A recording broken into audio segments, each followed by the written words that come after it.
Hey, what's going on, guys? Welcome back to Brass Monkey X. So today we got some more D&D content for you. What? It's been a long time since I've done a Dungeons and Dragons video. So we're going to be talking about the Lost Mine of Phandelver campaign here. But more specifically, we're talking about the Ruins of Thundertree and all of the different minis and terrain pieces that I made in order to run my group through the Ruins of Thundertree. So sit back, relax, and let's get into it.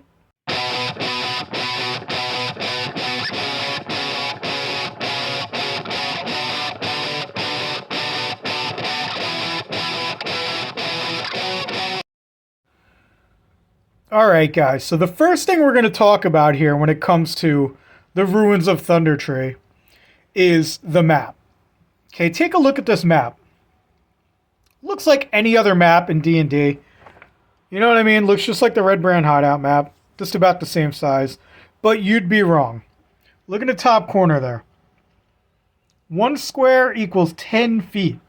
That means this map is literally twice the scale of a standard D&D map, which is usually 1 square equaling 5 feet. So, in D&D, how that works is each square on your map represents 5 feet of space. Now, each character, each medium-sized character, can control 5 feet of space.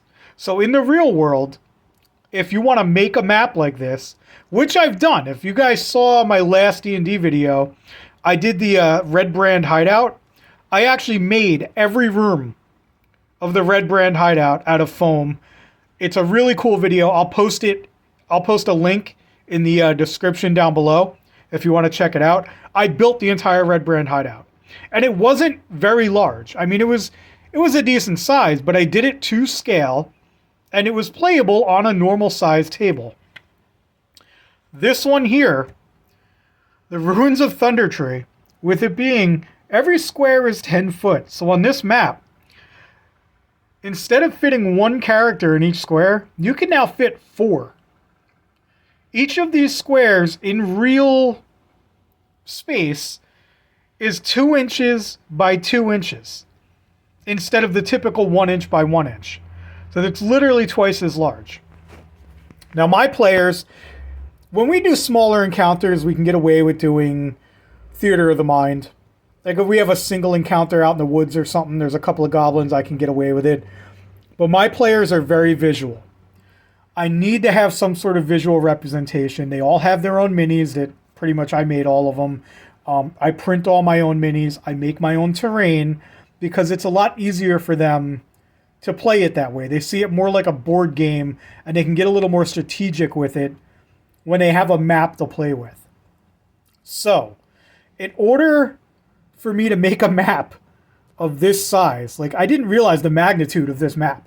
There was no way I did not have time to craft all of these buildings, craft this entire village. I just couldn't do it. I would have loved to, but there's no way I could get that done.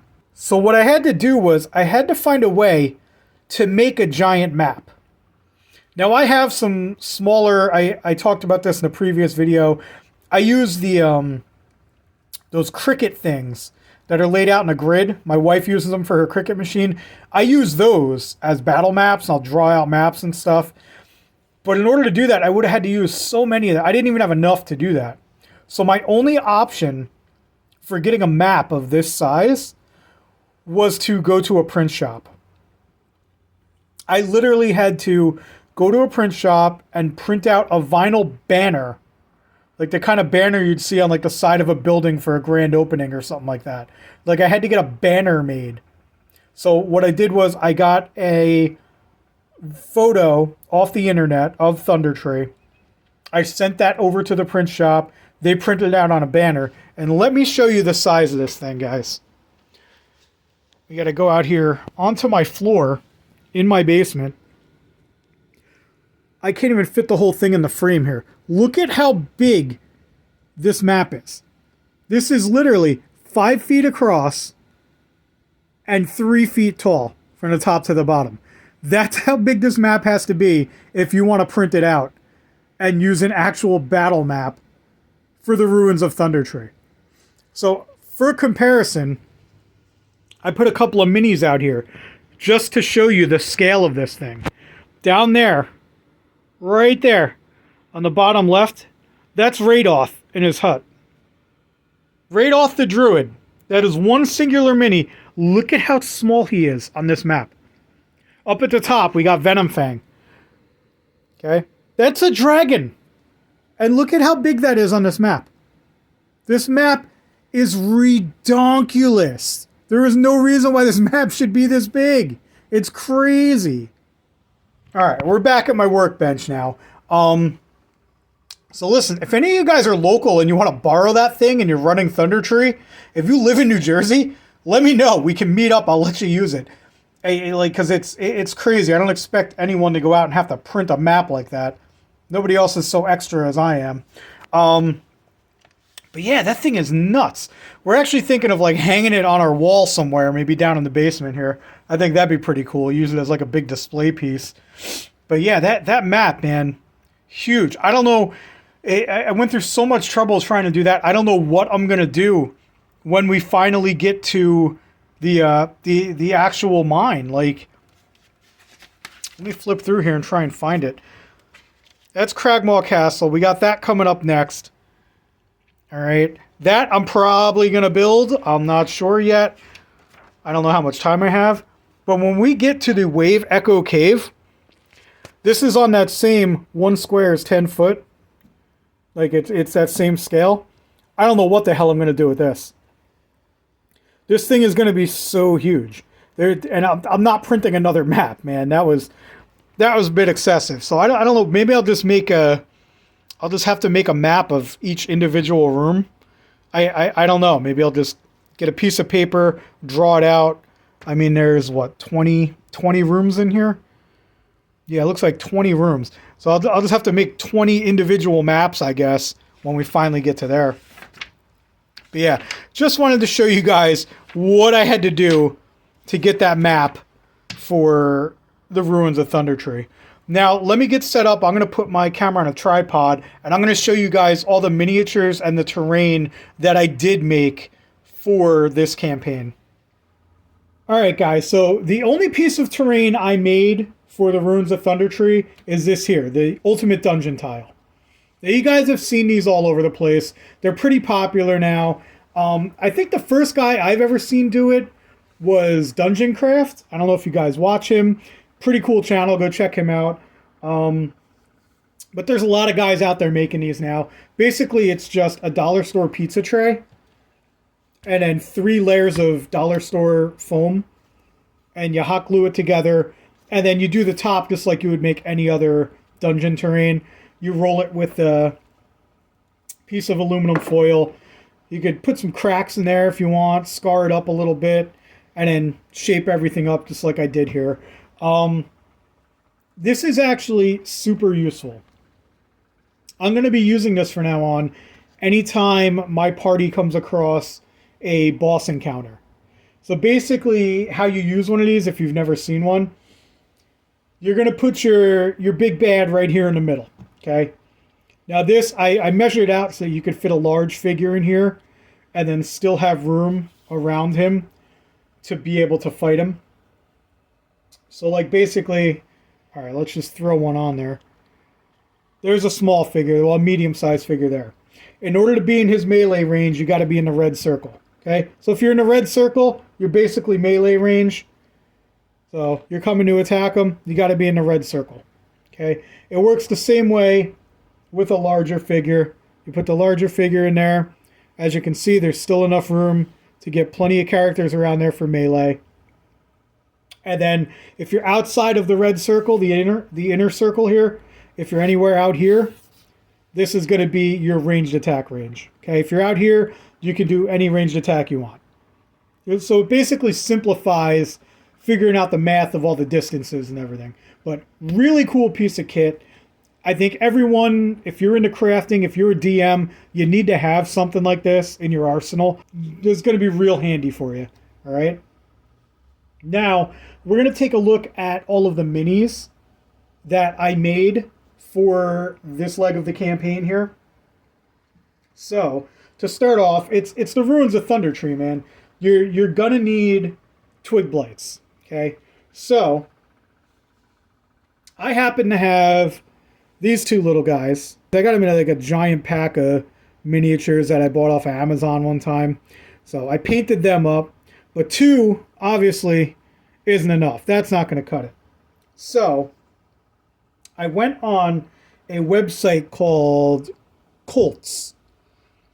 Now on this website you can go and share your STLs. So there's a bunch of free STLs on there. So you can download them and print out minis. I got a bunch of different twig blights here. Here, let me turn the light on. As you can see, I got 3 different designs, okay? And I painted them up in all different colors, different shades of green and brown. Sorry, I know the camera's not focusing too well. That's design number 2. And then these two here are design number 3. I tried to paint them all to slightly different shades of browns and greens. If you want, let me try and get that a little closer for you, see a little more detail there. They're pretty cool, and they were free. If you go on that website, like I said, again, it's called Colts. You can get all kinds of cool free stuff there. Another close-up of that design. Okay. And then this one here.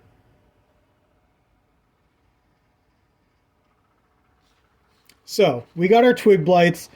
As you can see, I printed out 6, but then I had those other 2, so we needed 8 twig blights to get through this entire thing. That was plenty. That got me through. Then, we're also going to need... I printed out 2 of these for a different campaign. These are giant spiders. I used these earlier on. I forget what I used them for. And honestly, I couldn't even tell you where I got the STLs for these. But printed these out, painted them a while ago. So I had these laying around. So we already had our giant spiders. You're only going to need 2 of those for this encounter. Then after that, you just saw me put 2 of these on the board before. We needed ash zombies. Now these, I designed these on Hero Forge. Okay, that's where I do most of my designing for minis. I like using Hero Forge. I use the free version. I don't use the paid version. The paid version is just, it's not worth it for me. As long as I can make some passable minis and they look fine, then that's what I do. So I made a bunch of ash zombies here. Printed them out, painted them myself. So now ash zombies are supposed to be smaller than regular zombies, so I tried to scale them down just a little bit, but I wanted to also make them look a little generic. That way if I do ever need zombies again in the future, I can just reuse these, and they're not dedicated ash zombies. I can use them as regular zombies as well. Sorry, I really can't get this to focus. But yeah, that's what the zombies look like. So we got away with 6 of those. 6 is enough to get you through. So if you have 6 zombies, you should be good. Then we have our dragon cultists. These were fun. I really enjoyed designing these. I made these, again, on Hero Forge. So that's where I design all of my minis. So we got away with 6 of them.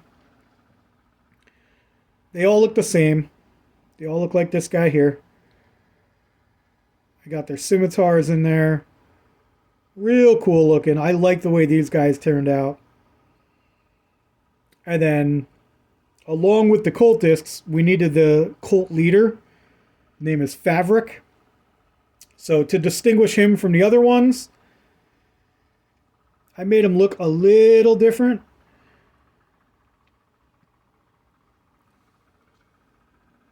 Here, so you can tell them apart. But yeah, again, designed on Hero Forge, printed them myself, painted them myself. So those are our dragon cultists. You can get away with I have a larger group, so sometimes I throw in an extra character or two. So I got away with, I made 6 Dragon Cultists and the leader, and that was plenty. That got me through. Then, of course, Radoth the Druid. Can't forget about Radoth. I really like the way this one turned out. I love the way I designed this one. I think he looks really cool.